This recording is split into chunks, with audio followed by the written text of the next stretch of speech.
On October 31st, 2019, there was a Halloween party and everything was going fine until there was a gunshot.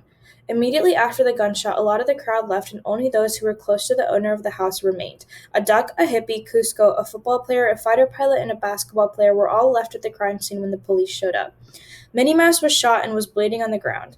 The police were trying to find the murder weapon but found a bullet instead. The bullet was taken in as evidence, but no weapon was found at the scene. All remaining individuals were now suspects and had to be taken down to the police station. The bullet was taken in for investigation, and a fingerprint was picked up from the bullet. There was blood on the bullet that matched with Minnie Mouse, but the fingerprint did not match hers. All suspects from the crime scene had to be fingerprinted to be analyzed in comparison to the fingerprint found on the bullet. The suspects were questioned too, and information was collected by the cops. Mr. Duck was a supervisor at the party and the father of Minnie Mouse and said that he was in the living room when he heard the shots and he ran up to the bedroom. The hippie said she was in the kitchen washing her hands when she heard the gunshot. Cusco was sitting in the living room with Mr. Duck when she heard the gunshot and helped the people leave the party.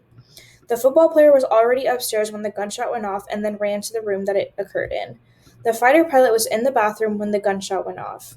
The basketball player was on the phone with a friend but in the same room as the gunshot, but claims to not see the killer.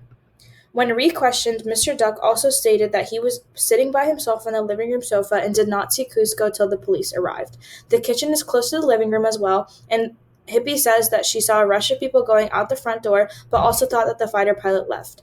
There was some mixed information going around, but since it was a Halloween party, a lot of costumes were repeated, and it was hard to know which person was where. The only solid evidence that they officially used was fingerprint analysis with the use of VNTR locus. The samples were run twice under two different loci, and these are the results of the test run. When comparing the bands, the bullet bands do not match with the victim in both gel runs, meaning it is not the victim's DNA. The duck can be excluded from matching the DNA found in the bullet as well because neither bands match on either locus or either test.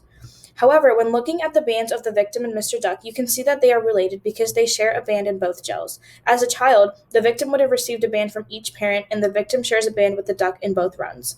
The hippie matched at both loci on the first test run, but not the second. Cusco matched both loci on both test runs. The football player did not match any loci in either of the tests. The pilot matched both loci on the second test run and only one locus on the first test run. The basketball player did not match any loci in both tests, just like the football player. So when putting the analysis together, the suspects still in question are the hippie, Cusco, and the pilot. However, the police concluded that the killer was Cusco, because Cusco matched at both loci on both test runs. Cusco later admitted that she did in fact kill Minnie Mouse because she thought Minnie Mouse was trying to steal her throne in Peru. Thank you for watching, and here are my references.